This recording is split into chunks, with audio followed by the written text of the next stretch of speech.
Todd's just taking notes right now. And it's all going down at the ACC? Sasha Banks used to be on NXT. Now she will be on Survivor Series. Wow. So, Who's she fighting?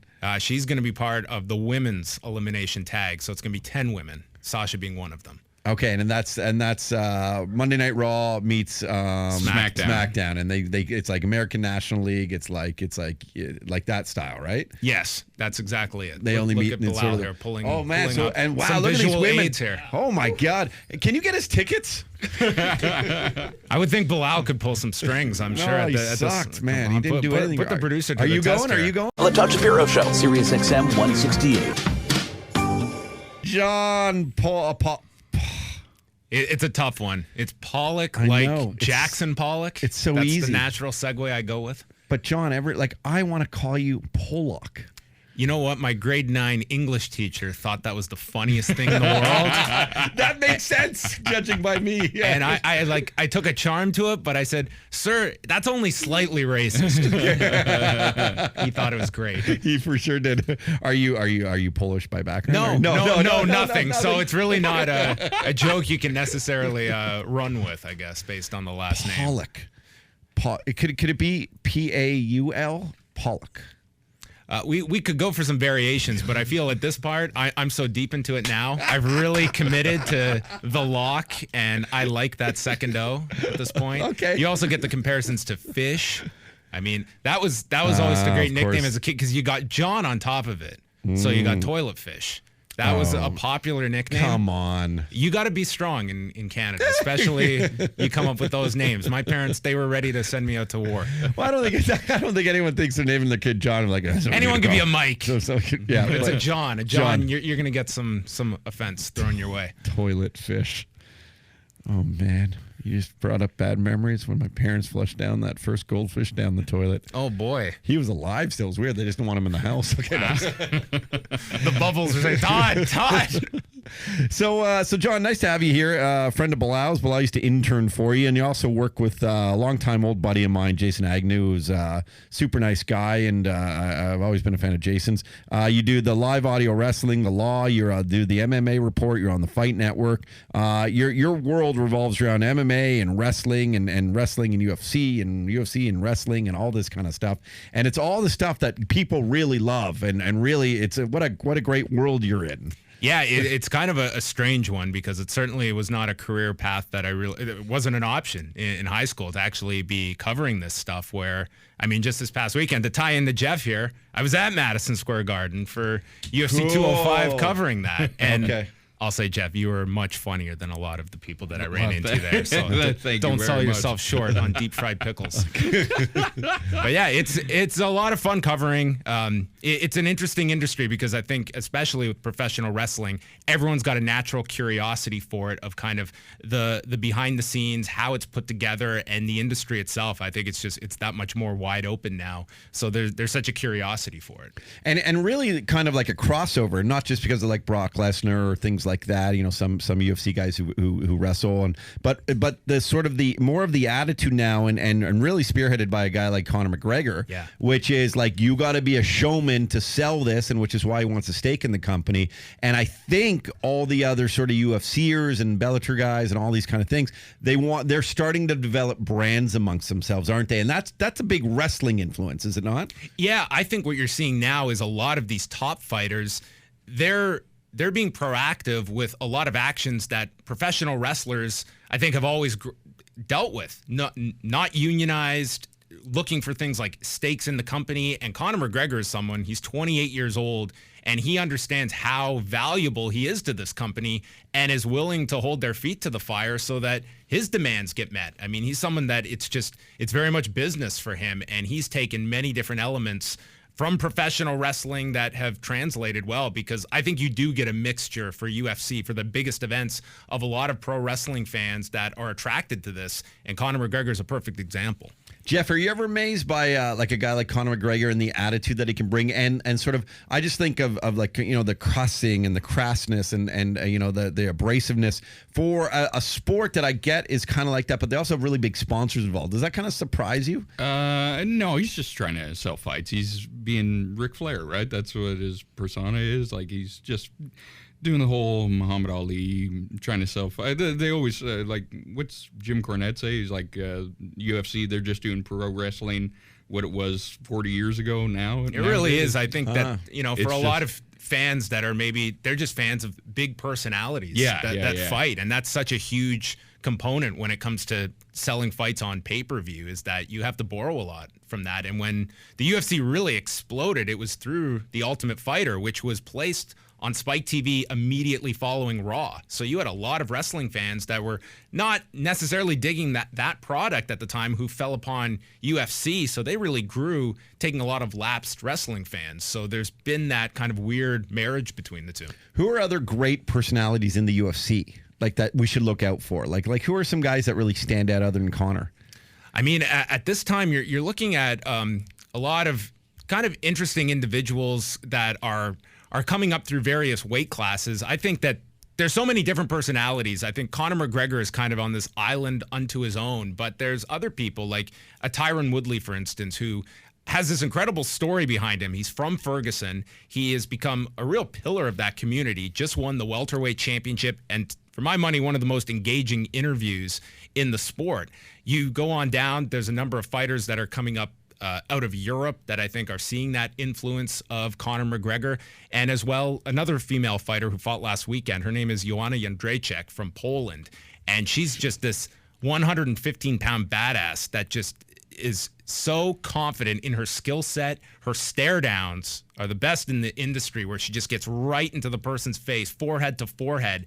So it's very much just the psychological side, and she's just connected with people. That connection, you can't really define it. It's just you either have it or you don't with your audience. And I think more and more people are learning from the success that a Conor McGregor has had that that's a huge part of selling yourself. It's not just wins and losses and how skilled you are. It's how many people are willing to see and pay to see you fight. Hey, Jeff, how good would a Xanta have been as a UFC fighter?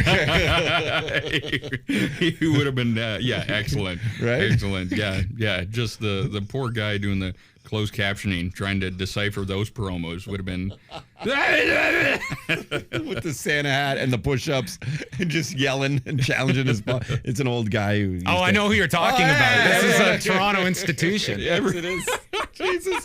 And I mean, there's drug testing now in the UFC. I mean, this Xanta, for my money, always looked clean. I mean, yeah, that's true. Actually, I mean, a jacked guy, but he wasn't like too jacked. He was like the right. He wasn't amount of enough jacked. that the eyebrows get raised. It was like, wow, that's pretty incredible. No, he's the guy that you would have wanted on drugs. Like, you need to. There's several medications that you need to be taking right now. The appropriate drugs, no doubt. I not to sort of like go into this world, but I don't know a lot about Joe Rogan, and I really want Joe Rogan. I would like, because Rogan's coming to town for UFC 206, right? Yes. Toronto on December 10th, 9th, 10th? Yeah, 10th. And I know he's coming to town. He's doing a show with Russell Peters at Massey Hall, and he sold out in like 1 second on Ticketmaster. And I'm buddies with a lot of Rogan's crew, the Death Squad guys and everything. Rogan, what has Rogan done for this sport that has sort of amazed you, which really is, he's also helped make it mainstream, hasn't he? Yeah, he has. I mean, he first started working with them in 1997 and then has become the staple color commentator for the company. And it was at a time when if you saw a celebrity at a UFC event, like I remember watching this and seeing, a guy like Kevin James there, was like, wow, someone of note is here interested in the UFC. And Joe Rogan was that celebrity endorsement, but it went beyond just a celebrity that's showing up. I mean, this was a guy that knew the sport inside and out. He's a black belt in Brazilian Jiu-Jitsu, so he was able to take his celebrity, but also had credibility amongst the hardcore fight fans. And so you have an entire generation that's growing up listening to Joe Rogan and educating them on some of the intricacies of the sport and understanding it further beyond just who these guys are, but actually what are they doing, these techniques. So when I look at the key pillars of the UFC's popularity, Joe Rogan, to me, is one of those guys that was instrumental when they broke into the mainstream, of someone that people recognized from his outside work and were attracted to fighting, and he was the bridge for a lot of these people. So he's been such an integral part of the UFC machine. So when he was talking earlier this year about possibly leaving the UFC, that leaves a big gap, because he's that connective tissue for so many people. Him and Mike Goldberg are the staples of a UFC broadcast. Is that when you and the Robin Blacks and all the other sort of announcers who know this real well actually get in the octagon to see who takes over? Like, I'll be on the sidelines. Okay. But Robin Black, maybe he could be on there. It's interesting how you've watched so many of these fighters that have adapted to these incredible analysts, where you don't see that in a whole lot of other sports, where guys in the middle of their careers are doubling as analysts and color commentators. You have Daniel Cormier, who's on that Toronto card. Here's the light heavyweight champion, and he also does studio work for Fox. And that's not something you see in too many sports. Right? That's typically something you see after their career is done, and they're doing it in the midst of it. Yeah, what's amazing about Rogan is it doesn't, on paper, it doesn't make sense for a guy who's a stand-up comic who, like, even though he does have a black belt, never actually been in an Ultimate, and for him to be as good as he is at his job is amazing. Like, he's a very insightful guy. I think that for him, he was actually, over a decade ago, there was a fight proposed where they wanted to put him and Wesley Snipes in a fight together. And this was at a time when, the UFC was just desperate for any kind of mainstream recognition. So doing a stunt fight like that was something that they tabled at the time. But Joe Rogan, to me, it's the amount of credibility he's built up in the sport. I think that's a testament to the fact that this is not an ex-fighter who's in that role, which is kind of what that color role is reserved for in all different sports, but someone that just built up his credibility on the air and being able to just become such a staple through it. I don't listen to the Rogan podcast. I just don't have the time of the day. When I do, I try and listen to this show just to try and make it better.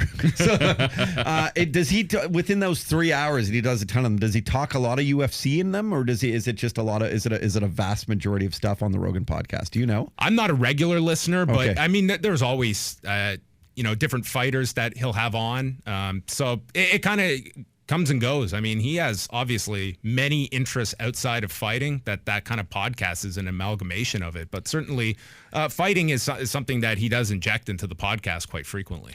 And it's when he sort of talked about the no drugs thing and stuff, it made me think about how Rogan talks openly about having used steroids and things like that. And he talks about growth hormones and how he's fine with that. Sort of, he's accepted that.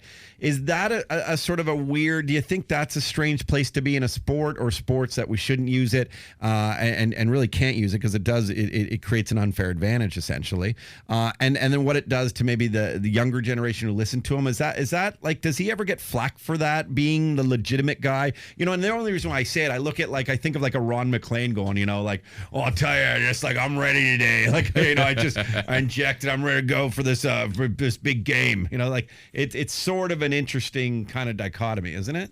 Yeah, I think it comes down to everyone's kind of personal philosophies on what you look at it. For myself, I'm very much anti-performance enhancing drugs in this sport. I think that USADA coming in and testing these guys. I couldn't tell by looking at you. Yeah, surprisingly so, as I'm packing my 150 pounds soaking wet.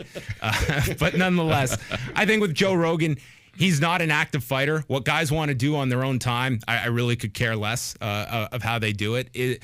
I don't think it's necessarily a mixed message, because the dangers of what you're doing on your personal time. I think people are looking at it in terms of, I have a bigger problem when a guy goes into an octagon and suddenly you do have that competitive advantage. That to me is especially because you can fucking kill the guy. Exactly. and it's putting the onus on your opponent that, hey, to fight at this level, if we're just going to let it be the Wild West, then you're kind of, if you want to make a living in this is kind of the route you've got to go.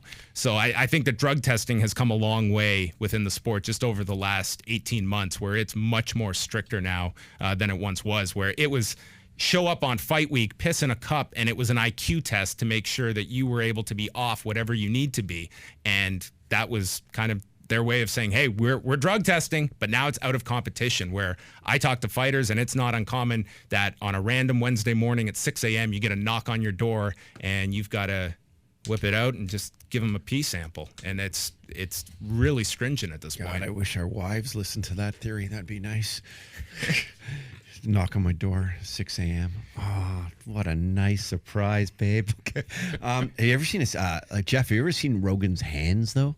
Like when he does those post-fight interviews, like they're Yeah, they big mitts on him. Yeah, Yeah. and I just wonder, like, is it like it's a lot? Like I always wonder if I had to interview with him, like, could I have the balls to ask him that? Like, what's going on with your hands? Like they're so big, and I wonder if it's from the usage of whatever he's on. Like it doesn't. It's just they're so big. Yeah, I mean he's a compact individual to say the least. Yeah. I wonder if I'd ever have the balls to actually ask, like, how do your hands get so big? Well, you can have Bilal in the middle here. Yeah, but that's a great. I mean, his hands are bigger than Bilal. Like it's like one of his fingers are Bilal. Wrestling's going down in Toronto, dude. I know that's what we're sort of going to predominantly talk about. And Jeff McEnery's a huge wrestling guy. Oh yeah, big wrestling nerd. Yeah, a couple back-to-back stuff going on in Toronto. I'm literally going to let Jeff and Bilal take over with John because the only thing I know about wrestling is once in a while I like to check out Sasha Banks. But anyway, let me know what's going on. Bilal, take my mic. I'll just chill out on this one. Alrighty, so me and Jeff are going to tag team you here. Let's start out with picks, John, because that's where the real money is. And let's go with Raw and SmackDown. We've got the 3 matches. I want your picks right now, and I want to know why. wow. We got to make some money here. Well, in the main event, we've got Brock Lesnar and Bill Goldberg. So this is a rematch that they've put together because Bill Goldberg is now back with the company. I think most logic suggests that they put Brock Lesnar over in this match against Bill Goldberg. And I mean, Goldberg had signed for just this one match. This was supposed to be it for him. However, this comeback has done very well. He's helped to move television numbers. The responses have been very strong that I think there's a lot left on the table to do with him. But in the end, this is probably Brock Lesnar that is beating Bill Goldberg and then moving on to whatever's next. You got my vote. Jeff, you agreeing with that? You taking the big Brock? Yeah, I just hope. I'd like to know John's. Do you think Toronto's going to be Toronto and be, like? Do you think they're going to boo Goldberg? Do you think it's, the whole bizarro world, cheer the I'm not expecting that, at least out of the gate. I think that what they've done with Goldberg on television, I think that it's going to be a very strong reaction. However, this is a very difficult match to put together. These are two guys that are, not the slickest of guys in the ring. It's a very physical match that you have to structure between these two. And Goldberg's 49. He hasn't done a match in 12 years. So there's complications with going that. against the strongest guy on the planet. Like, yeah. it's like just insane, right? Yeah. So you've got to put this match together in such a way that it's, in my opinion, should be short and just work it around a number of theatrics, a number of key spots. You have to do some suplexes and give enough for this is a 4-hour show as well, and they're likely coming right at the end of it. So you gotta peak your show for this main event, and the longer this match is Survivor goes, Series on Sunday. Correct. Okay, yes. and there's another one Saturday. Saturday is the NXT show at the same arena. I'm so confused. Todd's just taking notes right now. And it's all going down at the ACC? Sasha Banks used to be on NXT. Now she will be on Survivor Series. Wow. So, who's she fighting? she's going to be part of the women's elimination tag. So it's going to be 10 women, Sasha being one of them. Okay, and that's Monday Night Raw meets SmackDown, and they it's like American National League. It's like that style, right? Yes, that's exactly it. They only meet at in Bilal sort of here pulling. Oh man! Pulling So wow, some look at these visual women aids here. Oh my God! Can you get us tickets? I would think Bilal could pull some strings. I'm sure. He sucked, man. He didn't do anything. Put the producer to Are the you test going? here. Are you going? I'm going to the NXT show on Saturday, not the Sunday show, because we're on the air right afterwards. Myself and the aforementioned Jason Agnew. Excellent, and that's the Fight Network. That'll be on or Law. Yeah, this will be on Live Audio Wrestling. So. Okay, and and where do people find that live? The easiest way, if you're in Canada, you can listen to it on TSN Radio, but the easiest way is just go to liveaudiowrestling.com. You can listen live. So we're on right after the pay-per-views and have guests, callers, and kind of just a rundown and get a lot of people reaction, and people that attended the show live will call in and stuff. So it's kind of just deconstructing the night's wrestling event. Is NXT TakeOver going to be better than Survivor Series, John? Oh, look at that question by a vet right over there, eh? Yeah. The TakeOver card is very strong on paper. There's the main event is Shinsuke Nakamura, who will be taking on Samoa Joe. There's also Bobby Roode, Ty Dillinger, who I'm sure you're very much familiar with. I think that the NXT card is going to be really solid. On paper, it looks like the better of the two shows. Survivor Series is really built upon the Lesnar Goldberg main event. That's gotten the lion's share of the focus, and I think that's kind of what people have their most interest in Sunday, whereas Saturday, it's much more of a rounded out card where you're going to, I think that's going to be just such a hot audience at the Air Canada Centre for the first time they've run a takeover event here in Canada. And it's like, Todd, this is kind of like their underground label, so to speak, NXT, where it's just a real kind of your hardcore wrestling fan that really is attracted to this. And they've done a very good job in how they Are both sold out? NXT, I think there are still tickets left. Survivor Series is sold out. And then they're also doing Raw Monday night. So it's 3 straight nights at the Air Canada Centre. Yeah. Get the fuck out of here. That's massive. Yeah. Have they ever done anything like that? 3 straight nights at a venue? They've done it in Brooklyn at the Barclays Center. Wow. Yeah, but this is the first time they're trying it here in Toronto. At the So Air that's Canada a big Centre. testament to obviously how Canadians support this. Like, will people be flying in for this stuff from across Canada and things? There will be some. That's their goal of what they want to make. Like, out of their big 4 events, the Royal Rumble, WrestleMania, SummerSlam, Survivor Series, is make these destinations for fans all over the world to travel. And you're going to be doing, next year, it's going to be 4 straight nights in those host cities. And they want to get to the point where cities are bidding on these events, which is what's happening with WrestleMania now. It's become Like a Super Bowl. Exactly. It's Or an become All-Star game this or- level of an event where you are bringing people from all over the world, and it's notable in what it does for the local A lot of Trump economy. supporters coming into your town. A lot of Trump supporters. Okay. Toronto's always been a hot wrestling town, like historically, and the fact that we haven't had a pay-per-view in 10 years, that's why, it's makes sense for them to run 3 nights because, the people are just eating it up. Yeah, we've waited so long to have another pay-per-view. Yeah, I mean, look in that decade of what's happened to our Canadian dollar. Their timing was just on the money to come back here, where the dollar is, 71 cents now? Yeah, it's not bad. Jeff, what do you love about wrestling, Jeff McEnery? I don't. It's a weird thing where, like, and I'm sure John, like, you've had my buddy Dylan Gott on your show. For some reason, stand-up comedy and wrestling, they're kind of close together. It's They're so really- similar. Yeah. From so many comedians I speak with, where it's such a similar way of where you come up, whether it's the independent wrestling scene or it's just working clubs where you're not we're working for much money, if any. It's small audiences. It's going out there, seeing what works, what doesn't. And the goal is to make, like, the WWE, I guess the best comparison would maybe be you finally get a gig on a Saturday Night Live where, again, it's very much structured in characters. It's overseen by one kind of godfather in Lorne Michaels or Vince McMahon. And that's what so many of these comedians and wrestlers, that's the end goal for some. But it's interesting how many comedians will compare it to wrestlers that are coming up working VFW halls. Do they have? It's funny because I could talk about this all day long. I find this really intriguing. No, I do because you're grown men talking about wrestling like it's really no. But is there any sort of synergies the way like Andy Kaufman used to do it in the days and stuff? Like, is there any of that with comedians now? Like, is that stuff happening with wrestling at all right now?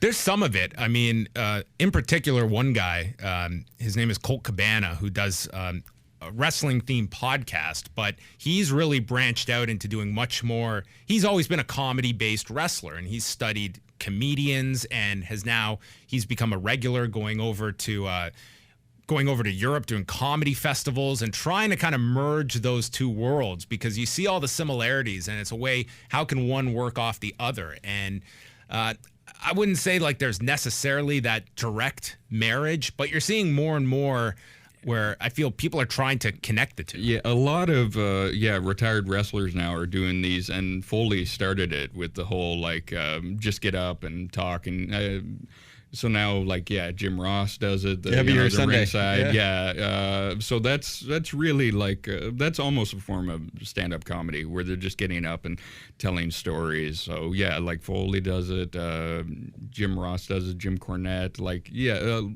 lot of them are. Yeah, it really is. It's very, very similar. I remember the old Stampede run, like the shows they used to run. It was the exact same as the old Yuck Yucks Western tour. You do the exact same cities. And that is so. I mean, that's you capitalize on where the audience is. Yeah, at the it time. used to be Lethbridge,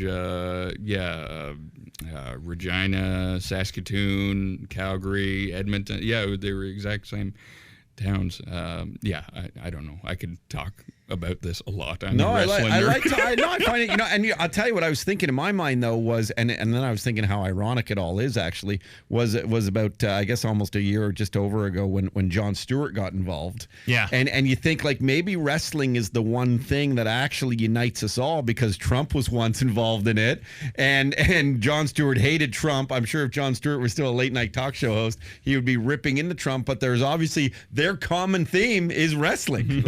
They obviously both loved wrestling and doing the shticky, being a part of the wrestling biz. So I think we need to look at wrestling as our savior.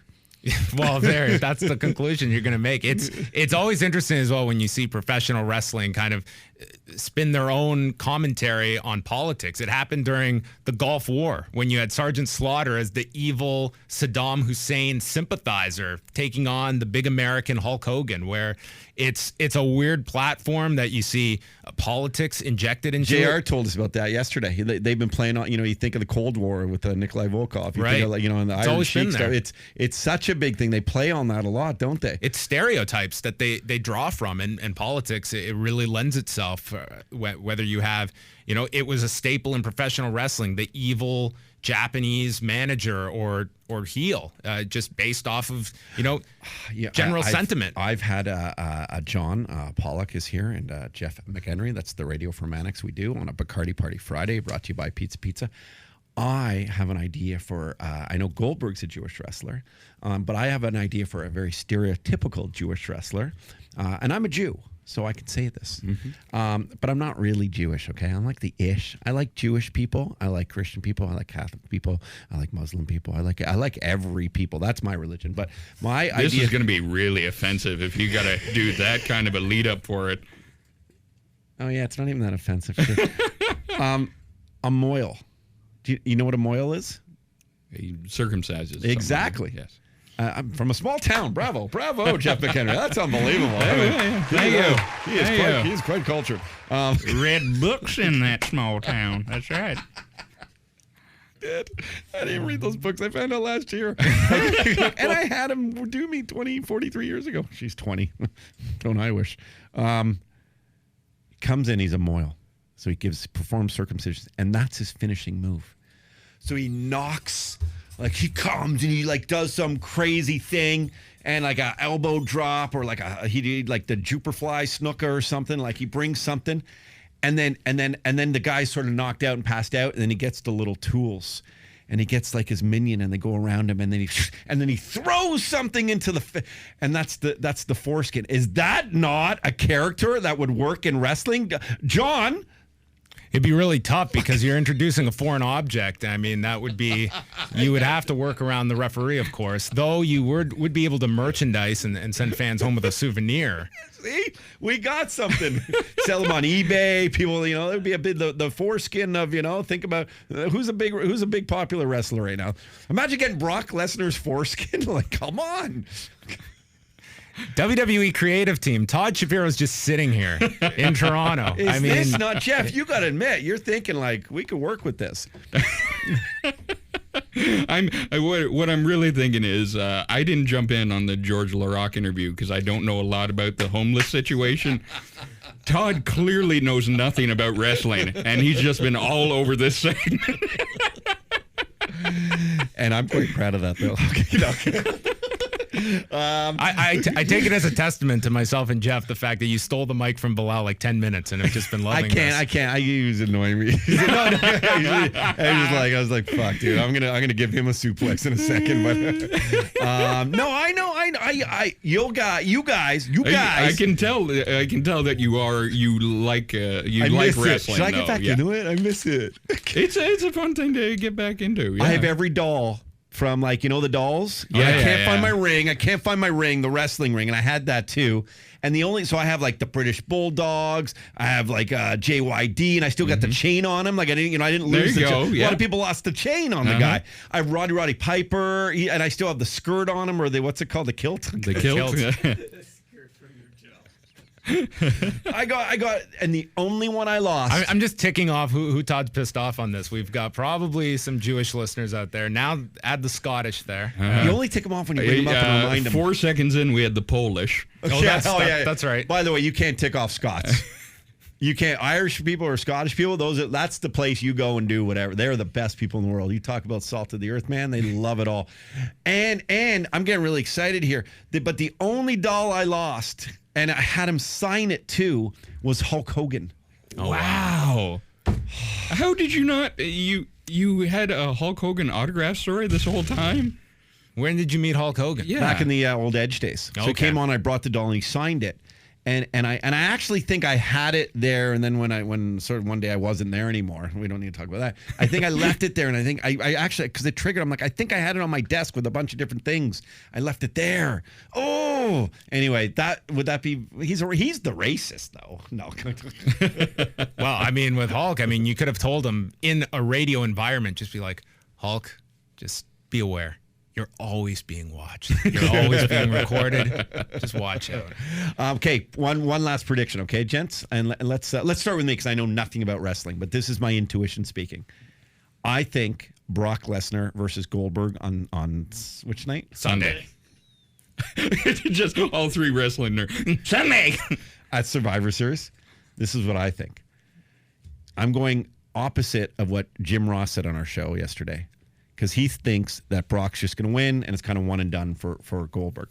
But after hearing you speak, John, and realizing that he's bumping the needle a bit and bringing audiences and bringing fans and bringing TV ratings and things, I think they're like desperately saying, we're going to surprise everyone. You're going to win this and then come back, and he'll lose in a couple more weeks just to stretch it out a little bit. That's so I think Goldberg's going to beat Lesnar for setting up for some sort of rematch. I don't know anything about wrestling. Let's go with Jeff first. Jeff McEnery, what do you think? Yeah, I'm going Goldberg too. I think they can stretch it out till. I'm amazed they're doing this match at Survivor Series. Like it seems like a WrestleMania. This could have been match. a lot bigger. They sold the show out before this match was even announced. So I mean, this was something where the reason this happened, and not to go into everything here, but Goldberg worked with the WWE over a decade ago, and it was not a good year. Like both sides were just fed up with one another. At the end of the contract, they left. So much drama in this WWE. And Vince McMahon had little interest in ever using Bill Goldberg again. But then the video game company, they wanted something big for this year's video game, and they got Bill Goldberg as the big wrestler to be featured. And there was a big push, and they wanted to get the promotion on television, and thus this money. deal happened. And Goldberg's return has been really well received. And to your point, that's why I don't think this is a lock of a finish, even though it may have been when this deal was signed that he's coming in to lose to Brock. You're leaving a lot on the table if this is it with Goldberg. So him winning is definitely not out of the realm of possibility. You could look like a very wise man Monday morning. Hey? To all the wrestling people out there listening. That's why I wanted to save it for you guys, just Especially in case you agreed. when the Moyle debuts Sunday night. WrestleMania. What number WrestleMania is this year? Next year's 33. Yeah. Oh, that's our lucky number. No, I don't know. It's actually 18. If 36 will come, you double 36. That's what you do for Jewish gifts. You give like denominations of 18 because it's our lucky. I don't know. Are you Jewish? I'm not. No. Okay. There's no. some Pollocks that are Jewish. I'll go ask my grade 9 English teacher. No, my dad was from Poland. Okay. I think this is where it's just falling off the rails. Dude, you're great. My name John, has really you're great. brought this conversation down. I love the guys from the Fight Net. They have such energy. Fight Network at Fight Net, and the MMA report you do, and you're the host and producer of Law. It's live audio wrestling, and it's also on TSN. Amazing stuff, dude. I hope you're around the corner, so fucking pop back anytime, all right, Will man? do. Absolutely. I really appreciate it. And Jeff McEnery's still hanging out with us. Jeff, that's fun, right? Oh, I love that. Yeah, no, that was my favorite part of the show. Yeah. I thought so. We're getting validated. Do you say that to each guest today? That was the favorite part of the show. Jeff has been saying that, you know? Wow. Yeah, I really. So your sincerity is low. No, I was actually nervous because I listened to John's podcast. I was like, oh, I get to meet a guy I listen to all the time. I appreciate the balance. One person who's listened, and Todd, who honestly will never listen to my podcast, but No, maybe a slight conversion today. Can we have me on it one day? Maybe. We'll see. Yeah, we'll introduce new wrestlers. Some of our listeners are vicious. I don't know how they'll take to the Moyle idea. They might that might be a tough one for them. I could come up with some others. All right. Well, you whip together a list, and then maybe next time I come on, we will Do they see. have any sponsored wrestlers? It's interesting because Vince McMahon does not allow for any wrestlers to get sponsors. He doesn't even want stuff on the mat. So that's real estate they could be selling. Brock Lesnar was the one guy who, when he came, he had stuff in place that he demanded that and was able to get sponsors on his shorts. I was thinking more like the Stormtrooper or something, and like Star Wars Rogue Nation, like it's just a new wrestling. There's an independent wrestler named Joey Ryan who you would love to have on. He's sponsored by YouPorn. Oh, really? Yeah. What are you presuming? I'm saying that I think he could have a great conversation for the direction you would want to go. He has this finisher called the penis plex. You pegged me well. That's just the starting conversation, and I could just imagine what it could go into. Bilal could book him tomorrow. Hey, John, enjoy your very special Super Bowl weekend here. It's like a dream come true, and it's very cool, man. And I'm very happy that you brought it today. It was great, man. John Pollock at I am John Pollock. Go and follow this guy and look for all his reports. The Todd Shapiro Show. All right, we really appreciate you watching that video. Make sure you check out some more videos. Why not? Let's get caught in the Shapiro Show vortex right here. Or you can subscribe to the channel right here and check out videos at any point because we're going to give you all the alerts. We do appreciate you being a part of our family. Most families hate each other, not ours. We love you.